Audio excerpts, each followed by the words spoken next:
you've made sure to get them here unharmed, correct?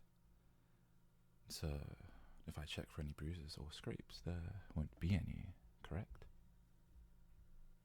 Alright, good work, gentlemen. I'll be sure to... Oh, if you'll excuse us, I guess. I'd like to have a private chat with our little friend here.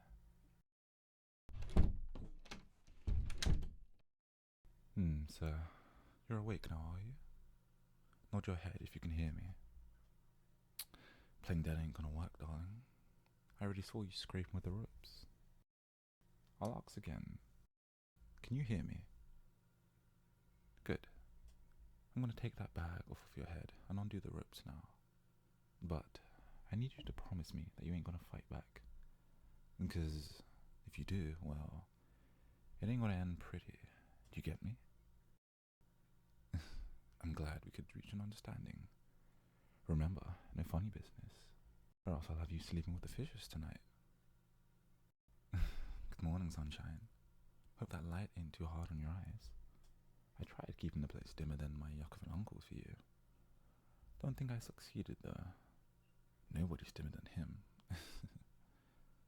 Oh, and I'll answer your questions in a second. But first... Whoa. Lay off it, pal. I just want to cut you free. Like I said, I ain't gonna hurt you as long as you cooperate. Now hold still, else I might carve you up on accident. There. Now you can make yourself at home. I'm sure you're wondering why I brought you here, But don't worry, it ain't for anything bad. In fact, it's quite the opposite. But I do understand our method of getting you here was, unconventional. I'd like to apologize for scaring you and knocking you out.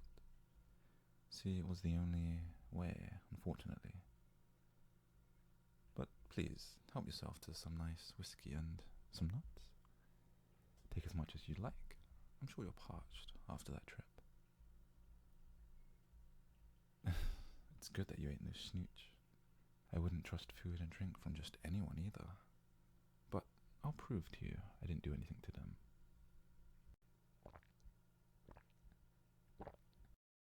That's a humdinger of a snack to me. You see, the thing is, I can't really give out my name to a complete stranger. It'd be a bit of a liability, but you can just call me the boss. So you finally realized, huh? It's true. I'm what you'd call a goomer in the Mafia. Specifically, I'm at the top. I mean, how else would a nobody like me be able to afford whiskey with a wartime ban going around, The only ones who have enough clams for that are the glitter tea and high-ranking criminals.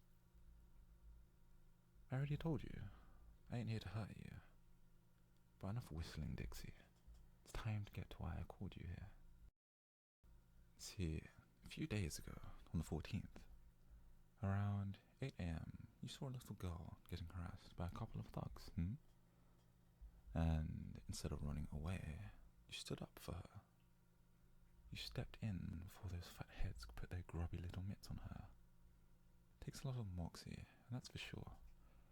And then it was thanks to you that she was able to get to school safely that day. I know about the situation because, well, that little girl, see, she's my daughter. She told me all about it after school that day. The first thing I want to do is thank you. Thank you for protecting my little girl. I tried so hard to keep her separated from the business as possible. But something must have leaked. Somehow, somewhere. There's some son of a bitch who knows she's my daughter. And I betcha they targeted her just to get to me. And that leads me to our second order of business. You're right on the beam. I want to know everything you remember about those two yucks. Their clothes, their faces, their words, everything. Sorry for flipping my wig there. I don't know if you have a kid, but I'm sure you can understand my passion, let's put it. See, I trust my daughter's word, I really do. But you also can't expect a child to know all of the details, right? They've just got too big of an imagination. I mean, she thinks a dead hoofer like me is the best jiv bomber she's ever seen. So that's why I need a second account of what's happened, you see. My current suspicion is that these two weren't any old delinquents, but they were gangsters. And according to my little girl, they were both wearing red bandanas. Is that correct? I see. That only hardens my suspicions. They must have some kind of small-town gangsters being paid off by a bigger organization. Some sort of rival clan or something like that. Which is why I need to know every little detail, so that my men can track them down and ask them some questions. Trust me, we've got aces all over this organization. We can find them. And I just need your cooperation. So please, tell me, what's the first guy look like? Uh-huh. Was he a younger or an older guy? Give me an age range. Do you remember what he was wearing? And what about his voice? Did he say anything to you? That's the lousiest excuse for a threat I've ever heard. These amateurs are about to learn what a real threat sounds like. Anything else about the first guy? Okay. What about the second? Ah, I see. Did you shut his specs for me? What a bunch of chickens. Backing down after just the first smack to the kisser. It's no wonder they took to picking on little kids. I swear, when I get my hands on them, I'm gonna bash their landing gear into tomato paste. And then, once I'm finished pulling out every last one of their choppers, I'm gonna... forgive me, darling. I'm just getting distracted by thinking up a plan for these two drips. Keep going. Now we're cooking with gas. That's some information I can use.